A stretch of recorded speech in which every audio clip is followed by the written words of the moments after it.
banyak ninggalin sekolah. Jadi di dalam etika itu konflik antara benar lawan benar, nah tinggal pimpinan tuh atau ya yang apa tuh yang pas di situ, nah itu yang dilema etika namanya, bahasa di mobilnya. Nah satu lagi adalah bujukan moral itu antara benar lawan salah. Tapi kalau itu kan itu gampang ya. Tapi susah loh Pak. Misalnya gini, nah murid kita, ini sekarang tentang muridnya Pak kelas saya lihat kemarin mau ngobrol banget ya, mungkin belum waktunya ada kerjaan. Ada satu murid yang absennya hampir, kalau kemarin kenaikan kelas di totalitas sampai 3 bulan akumulasi. Terus gimana? Perlu kan dinaikin kelas atau enggak? Kan itu bujukan moralnya ya Pak. Kalau secara benar dia naikkan karena akumulasi soal, tapi salah juga kalau kita nggak naikin anak itu yang sulitnya itu. Ya kita kan berarti kan kita bicara di nurani. Iya. Nurani memang itu anaknya malas atau ada kondisi-kondisi lain kan gitu. Kondisi-kondisi lain ini ya tadi mungkin orang tuanya mau datang ke sekolah nggak punya transport, itu kan berarti kan bukan faktor malesnya, tetapi memang keadaan yang itu. Aku kemarin aja ada orang tua murid yang sini Pak Dati sudah tak suruh menjahit, orang tuanya datang mau sekolah lagi, bener Bu mau sekolah lagi ya, kalau bener mau sekolah lagi ya udah dilanjutkan aku tapi jangan cuma karena KCP ya gitu kan.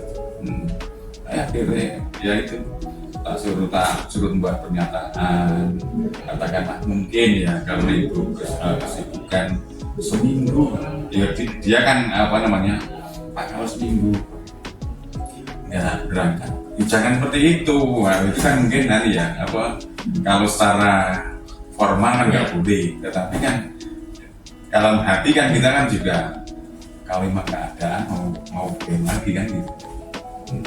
Iya, dilema itu. Tapi berarti tak ngeliatin kalau saya kembali ke saya sendiri gitu loh. Kalau saya katanya nggak punya duit, mau berangkat nggak ada ongkos, gimana perasaan kita kan gitu loh. Padahal dia juga memang keadaan seperti itu kan gitu loh. Makanya baru kemarin. Nah, selama ini Bapak menjalankan pengambilan keputusan di sekolah, terutama terkait kasus yang ada 2 kepentingan yang sama-sama benar nih Pak, yang tadi masalahnya sama-sama benar, tidak terkait sama emosi tadi.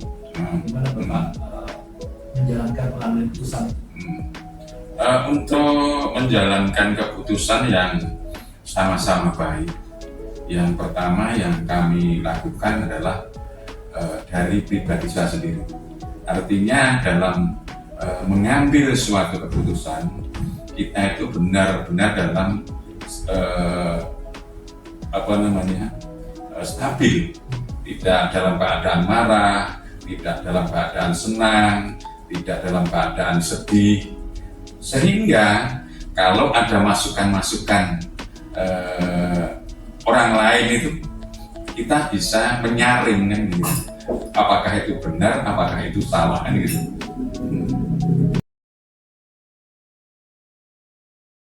Ya, tadi Bapak sampaikan dipanggil, nah itu selain itu atau sebelum itu langkah-langkah dalam pengambilan keputusan itu Pak? Saya ada timing ya, karena sekali ditegur kok enggak, ibarat teguran terlisan. Yang kedua mengingatkan lagi. Jadi kalau mungkin udah ketiga kalinya mungkin baru kita akan ibaratnya akan memberikan pengetahuan tentang hukuman yang dari langkah-langkah atau yang tadi Bapak sudah sampaikan, hal apa saja yang selama ini Bapak anggap efektif dalam mengambil keputusan? Apakah langkah-langkah yang tadi Bapak sampaikan sudah efektif atau? Menurut saya langkah-langkah itu lebih efektif. Ya. Jadi pertama tadi terkait dengan harus kembalikan ke pribadi kita dulu. yang pribadi. Maksudnya yang orangnya. Orang saya, yang nilai. artinya yang memberikan keputusan itu dalam kondisi yang stabil dulu tadi. Yang kedua yaitu tadi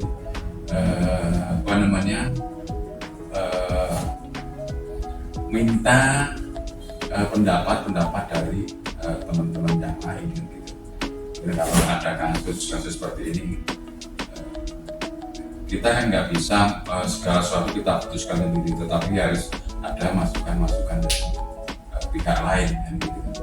Terus setelah itu baru kita jadi kan jaga emosi, yang kedua cari informasi, yang ketiga kita refleksi dulu. Pakai hati, Iya. Bapak bisa memilih. Oh ini harus pakai hati nurani nih. Iya. Yang ini nggak pakai hati nurani itu Bapak untuk memilih-milih gitu. Kalau memilih itu kan kita yang berdasarkan dari pengumpulan data, informasi dari guru kelas, mungkin dari orang tua murid. Pokoknya nyari sumber-sumber yang bisa untuk mengumpulkan data terkait dengan orang tua atau anak tersebut gitu. Nah, jadi kita bukan masalah hati aja, tetapi juga harus nyari informasi. Karena kan banyak juga katakanlah orang tua datang ibaratnya ngaku miskin kan itu, padahal dia kan di rumahnya mampu. Nah, kalau kita cuma berdasarkan informasi sepihak tanpa menghiraukan dari teman-teman yang lain kan nggak mungkin kan. Nah, jadi tetap harus walaupun kita berhati, tapi kita juga harus nyari sumber-sumber yang lain kan.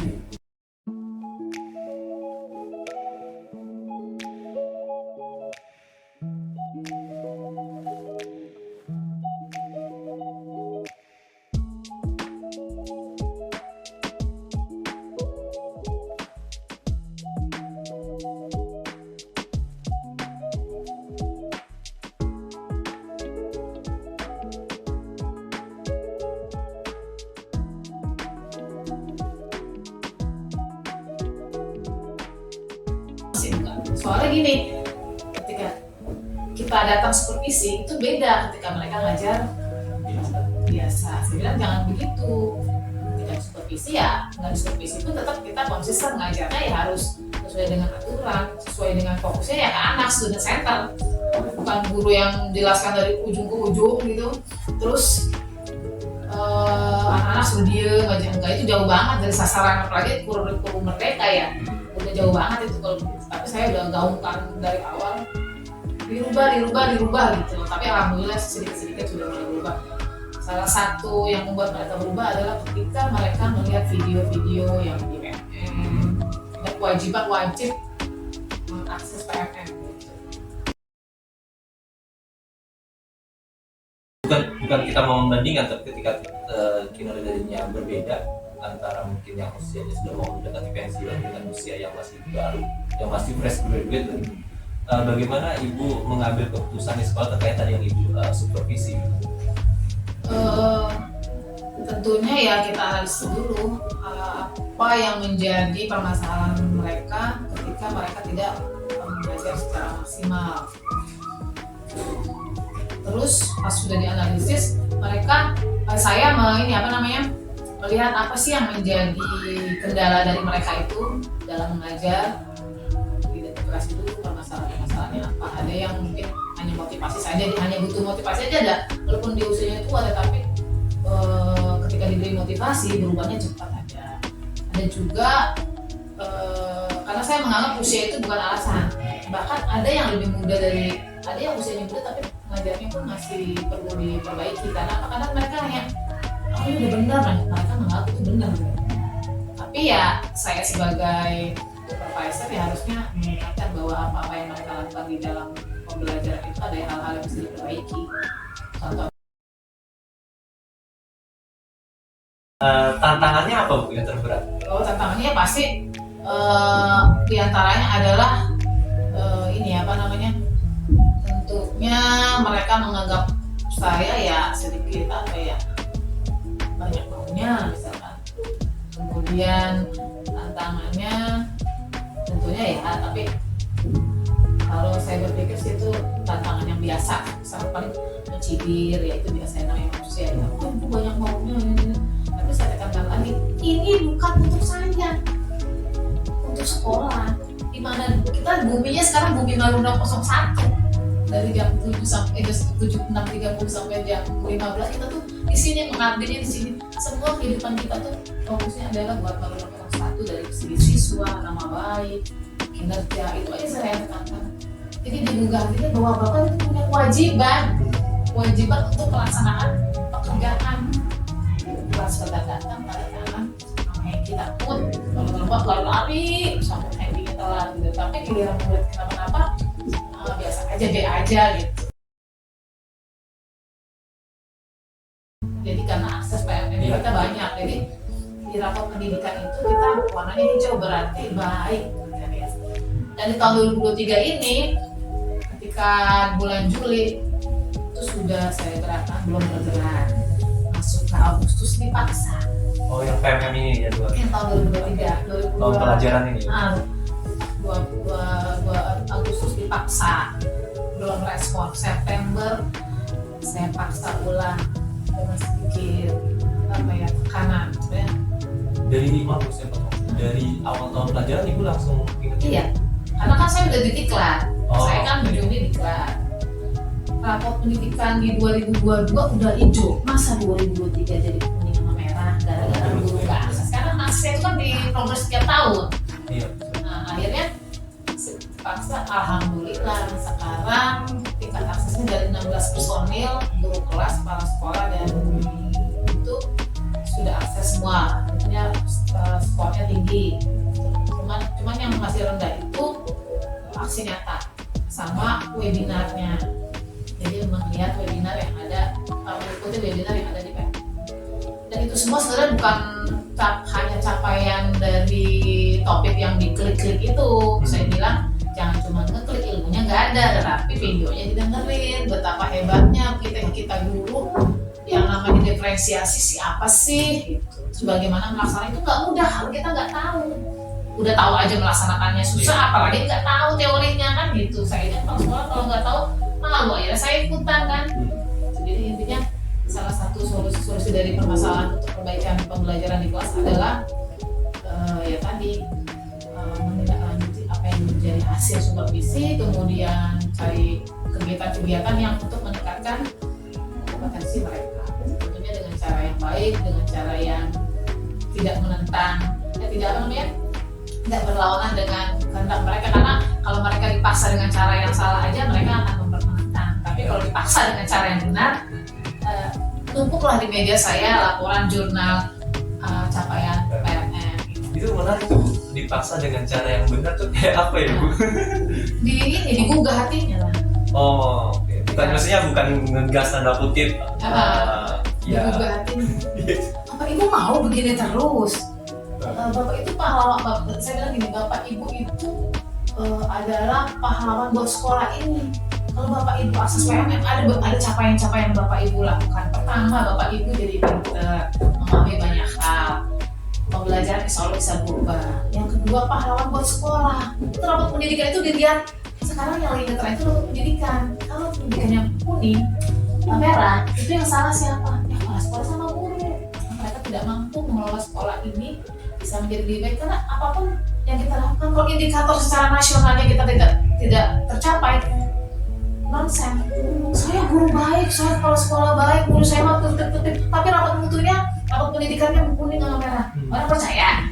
Enggak. Itu indikator nasional masalahnya. Nah, untuk mengejar indikator nasional itu bukan hanya ngeklik juga, tetapi juga meningkatkan kapasitas kita sebagai pendidik.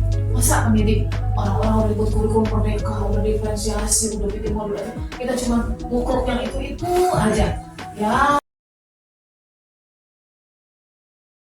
Selama ini yang Ibu anggap efektif dalam pengambilan keputusan? Dalam meningkatkan kualitas pembelajaran. Ya tentunya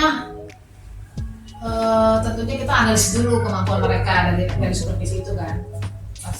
Kita udah tahu hasil supervisinya seperti apa dari sisi pembukaan pembelajaran, kemudian pelaksanaan pembelajaran, terus penuntut dan lain-lain. Nah, setelah kita tahu hasilnya kan berarti kan kita ada pembicaraan setelah supervisi. Hal-hal yang mesti diperbaiki atau ditingkatkan. Mau diperbaiki kesannya salah ya, tapi ditingkatkan. Misalkan, nah setelah kita analis, kita kelompokkan, oh guru ini ternyata di bagian membuka kegiatan awal, yang guru ini bagian ternyata strategi pembelajarannya terlalu monoton, tidak sesuai dengan tuntutan tujuan pembelajaran. Nah, itu kita analis dulu, kemudian nanti kita sarankan, kasih masukan kepada mereka apa saja yang perlu ditingkatkan, caranya seperti apa, caranya dengan apa.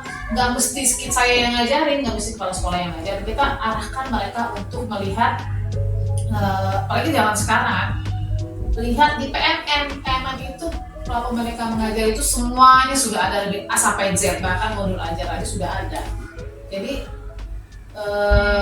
belajarnya gratis, hanya menyediakan waktu dan konsentrasi. Dan sebagai kepala sekolah pun salah satu solusi atau strategi kita untuk menangani masalah-masalah ini adalah memberikan jadwal kepada mereka, mewajibkan mereka untuk mengakses PMM dengan target-target tertentu. Dan itu koordinasi dengan Wakasek, dengan jadwal, kemudian dipantau progresnya. Ada laporannya ke kita.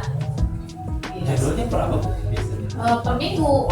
Jadi seminggu itu kita jadwalkan, kalau yang udah jalan ini kemarin sih kita jadwalkan hari Jumat dan hari Rabu. Kenapa hari Jumat Rabu? Jumat itu anak cepat pulang, Rabu itu anak pramuka. Jadi guru itu wajib membuka PMM. So far alhamdulillah ada yang sudah 5 tema, 5 topik. 5 topik kan udah beberapa modul tuh ya. Satu topik kan ada 3 modul, ada yang 4 modul, dan ada juga yang baru 2, ada yang sudah 8, ada yang sudah aksi nyata, sudah diverifikasi, sudah sertifikat, tapi masih sedikit. Dan alhamdulillah itu sudah berjalan dari tahun kemarin, sebenarnya 2022 ketika saya masuk sini itu sudah jalan PMM itu, dan alhamdulillah kualitas pembelajarannya juga sudah baik. Dan yang lebih hebatnya lagi, rapot pendidikannya jadi warnanya hijau. Faktor yang mempermudah ibu, yang membantu ibu mengambil keputusan yang seperti tadi apa tuh? Tentunya keikhlasan dari teman-teman, kemudian Wakasek tentunya ya sebagai pelaksana di lapangan. Saya bukan Wakasek aja yang saya buat tim untuk di PMM itu. Saya awalnya kemarin 2, Bu Mela, karena saya lihat capaian PMM Bu Mela lebih tinggi dari yang lain, bahkan yang membuat aksi nyata tuh dia. Saya tuh jadi kepala sekolah itu kalau minta begitu kita analisis dulu. Dulu ini helpful nggak, suka membantu atau tidak. Membantu kan waktu saya pribadi dari bantu sekolah, kemudian dia juga saya jadi petugas perpustakaan yang beres. Karena kan saya lihat background pendidikan, karena penting saya harus punya 2-3 guru di sekolah yang bisa klik sama saya supaya program-program sekolah itu jalan dengan benar. Itu di luar Wakasek. Di luar Wakasek. Karena apa? Itu strategi sebenarnya. Dan efektif. Saya sudah ikut lomba LBM. Tim LBM saya siapa yang ngeklik sama saya? Secara mindset, secara pekerjaan ada 2 orang. Nanti biasa ada 2 orang. Itu aja. Jadi sekolah saya ada di tempat-tempatnya. Jadi yang saya kasih pekerjaan, tapi dia bukan kerja sendiri, dia membawahi lagi teman-teman yang lain, dia punya circle sendiri nih, mempengaruhi orang lain. Jadi itu kayak MM, multi level marketing ya. Itu strategi juga supaya pekerjaan-pekerjaan di sekolah selesai.